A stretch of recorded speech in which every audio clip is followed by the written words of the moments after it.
നമ്മുടെ നാട്ടിൽ ചില നിഷ്കളങ്കരായ യുവാക്കൾ, നിഷ്കളങ്കരായ കുട്ടികൾ അവർ എത്തിപ്പെട്ടിരിക്കുന്ന വളരെ സങ്കടകരമായ, വളരെ അബദ്ധപൂർണമായ ഒരു അവസ്ഥയുണ്ട്. കാരണം ഇൽമോമീറ്ററുമായിട്ടാണ് നടക്കുന്നത്. ഓരോ ആളുകളുടെ അറിവ് അളക്കാൻ വേണ്ടി, ഓരോ ആളുകളുടെ ഇൽമത്രണ്ട്, അറിവത്രണ്ട് എന്ന് അളക്കാൻ വേണ്ടിയിട്ടാണ് നടക്കുന്നത്. വലിയ അബദ്ധമാണ് യഥാർത്ഥത്തിൽ. ഇത്തരം നമ്മളൊക്കെ ഒരുപാട് സ്നേഹിക്കുകയും ഒരുപാട് ഇഷ്ടപ്പെടുകയും ചെയ്യുന്ന ഏതാനും കുട്ടികളിൽ നിന്ന് കേട്ട ഒരു ചോദ്യം, ഒന്നോ രണ്ടോ ആളുകളിൽ നിന്നല്ല, നമ്മൾ ചെറുപ്പം തൊട്ടേ കാണുന്ന ഏതാനും കുട്ടികളിൽ നിന്ന് കേൾക്കുന്ന ഒരു ചോദ്യം, കേരളത്തിൽ പണ്ഡിതന്മാരുണ്ടോ എന്നുള്ളതാണ്. കേരളത്തിൽ പണ്ഡിതന്മാരില്ലേ?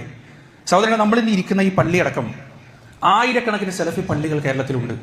തൗഹീദിന്റെ ആയിരക്കണക്കിന് പള്ളികൾ കേരളത്തിലുണ്ട്. 100 വർഷമായി ഇവിടെ മുജാഹിദ് പ്രസ്ഥാനം പ്രവർത്തനം തുടങ്ങിയിട്ട് ലക്ഷക്കണക്കിന് ആളുകൾക്ക് ഹിദായത്ത് കിട്ടിയിട്ടുണ്ട്. അൽഹംദുലില്ലാഹ്, തൗഹീദ് കിട്ടിയിട്ടുണ്ട്. ലക്ഷക്കണക്കിന് ആളുകൾ ജാറങ്ങളും മക്ബറകളും വലിച്ചെറിഞ്ഞിട്ടുണ്ട്. ലക്ഷക്കണക്കിന് ആളുകൾ ആലിമുകളായി സ്വലാഹി എന്ന പേരിലും സലഫി എന്ന പേരിലും സുല്ലമി എന്ന പേരിലും അൻസാരി എന്ന പേരിലും ലക്ഷക്കണക്കിന് ആയിരക്കണക്കിന് പണ്ഡിതന്മാർ, ഖുർആൻ അറിയുന്ന, ഹദീസ് അറിയുന്ന, കിതാബ് അറിയുന്ന പണ്ഡിതന്മാർ പുറത്തേക്ക് ഇറങ്ങിയിട്ടുണ്ട്. നമ്മുടെ കൂട്ടത്തിലുള്ള നിഷ്കളങ്കരായ യുവാക്കൾ മനസ്സിലാക്കി വെച്ചിരിക്കുന്നത് പ്രശസ്തരായ ആളുകൾ മാത്രമാണ് പണ്ഡിതന്മാരാണ്. അല്ല, നിങ്ങൾക്കറിയാത്ത, നിങ്ങൾ കണ്ടിട്ടില്ലാത്ത, നിങ്ങൾ കേട്ടിട്ടില്ലാത്ത, പ്രശസ്തി ആഗ്രഹിക്കാത്ത, പ്രശസ്തി മോഹിക്കാത്ത 10,000-കണക്കിന് പണ്ഡിതന്മാർ രാത്രിയുടെ അന്ത്യയാമങ്ങളിലും കിതാബുകൾ വായിച്ച്, കിതാബുകൾ എഴുതി കേരളത്തിൽ കൊടുമ്പിരി കൊള്ളുന്ന ഖുറാഫാത്തുകൾക്കെതിരെ തൂലിക കൊണ്ടും അവർക്ക് കഴിയുന്ന ഇൽമ കൊണ്ടും പടവെട്ടുന്ന 100-കണക്കിന് പണ്ഡിതന്മാർ എന്റെ പ്രിയപ്പെട്ട സഹോദരങ്ങളെ ഈ കേരളക്കരയിലുണ്ട്. പക്ഷെ വലിയ സങ്കടം എന്ന് പറയട്ടെ, നമ്മളൊക്കെ ഏതെങ്കിലും ഖുറാഫാത്ത് കൊടികുത്തി വാഴുന്ന നാട്ടിലേക്ക് അവിടെ ഒരു പ്രോഗ്രാം വെച്ചു വിചാരിക്കാം. അവിടുത്തെ സമസ്തയുടെ പള്ളിയിൽ നിന്ന് ആദ്യമായി ചെയ്യുന്ന ഒരു പ്രവർത്തനം എന്താ അറിയോ നിങ്ങൾ?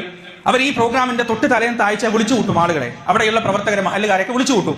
എന്നിട്ട് അവർ ആദ്യം പറയാം, മുജാഹിദിന്റെ പരിപാടി വരുന്നുണ്ട്, വഹാബികളുടെ പരിപാടി വരുന്നുണ്ട്, നിങ്ങൾ എന്താ ചെയ്യരുത്, ആ ദിവസം ഇവിടെ റാത്തീബ് നടക്കും, മൗലൂദ് നടക്കും, നിങ്ങൾ ഇവിടെ വരണം, ഇവിടെ ഇരിക്കണം, അവരെ കേൾക്കാൻ തയ്യാറാവരുത്, കേട്ടാൽ നിങ്ങൾ വഴിപിഴച്ചു പോകും. ഇതേ സംസാരമാണ് പ്രിയപ്പെട്ടവരെ. കേരള നദുവത്തുൽ മുജാഹിദീൻ അടക്കമുള്ള നവോത്ഥാന പ്രസ്ഥാനങ്ങളെ കുറിച്ച് ഉള്ളതും ഇല്ലാത്തതുമായ കഥകൾ പറഞ്ഞു കൊടുത്തിട്ട് ഇവർ പറയുന്നത് കേൾക്കരുത്, ഇൽമെടുക്കരുത്. ഖുർആാനും ഹദീസും പറയുമ്പോൾ എഴുന്നേറ്റ് പോകുന്ന കുട്ടികളെ നിങ്ങൾ കാണാൻ പറ്റും. ഇവിടെ അടക്കം, ഈ വാരം പ്രദേശത്തടക്കം ഖുർആാനും ഹദീസും മാത്രം പറഞ്ഞ് ക്ലാസ് എടുക്കുന്ന ക്ലാസ്സുകളിൽ നിന്ന് പോലും എഴുന്നേറ്റ് പോകുന്ന ആളുകളെ കാണാൻ സാധിക്കും, കുട്ടികളെ, യുവാക്കളെ കാണാൻ സാധിക്കും. എന്തൊരു സങ്കടമാണ് പ്രിയപ്പെട്ടവരെ, എന്തൊരു വേദനയാണത്. എന്നിട്ട് ചോദിക്കുമ്പോൾ പറയാ, എല്ലാവരുടെ അടുത്തൊന്നും ഇൽമെടുക്കാൻ പാടില്ല. ഇൽമെടുക്കുന്നതിന് എന്ത് മാനദണ്ഡമാണ് പഠിപ്പിക്കപ്പെട്ടിട്ടുള്ളത്? അല്ലാഹുവിന്റെ റസൂൽ സല്ലല്ലാഹു അലൈഹി വസല്ലം പറഞ്ഞത്, ബല്ലിഗു അന്നി വലൗ ആയ, എന്നിൽ നിന്ന് ഒരായത്താണെങ്കിലും നിങ്ങൾ അത് മറ്റുള്ളവർക്ക് എത്തിച്ചു കൊടുക്കണം എന്നാണ്. ഒരാൾക്ക് പ്രബോധനം നടത്തണമെന്നുണ്ടെങ്കിൽ, ഒരാൾക്ക് ദീന് പറയണമെന്നുണ്ടെങ്കിൽ ഖുർആനും ഹദീസും മുഴുവനും പഠിച്ചിട്ട് നടക്കൂല ഒരിക്കലും. എന്താണോ നമ്മൾ പഠിച്ചത്, ആ പഠിച്ച കാര്യം പ്രമാണത്തിന്റെ അടിസ്ഥാനത്തിൽ പറഞ്ഞു കൊടുക്കുമ്പോൾ അത് കേൾക്കുന്നതുകൊണ്ട് പ്രിയപ്പെട്ടവർ എന്താണ് നഷ്ടം? അവിടെ എവിടെയാണ് ദീന് നഷ്ടപ്പെട്ടു പോകുന്നത്? അവിടെ എവിടെയാണ് മൻഹജിൽ നിന്ന് പുറത്തു പോകുന്നത്? അതുകൊണ്ട് എന്റെ പ്രിയപ്പെട്ടവരോട് എനിക്ക് വളരെ നസീഹത്തോടെ ഉപദേശിക്കാനുള്ളത്, ഈ ഒരു പ്രവണത ഈ അടുത്ത കാലത്ത് മാത്രമാണ് നമ്മുടെ നാട്ടിൽ വന്നിട്ടുള്ളത്.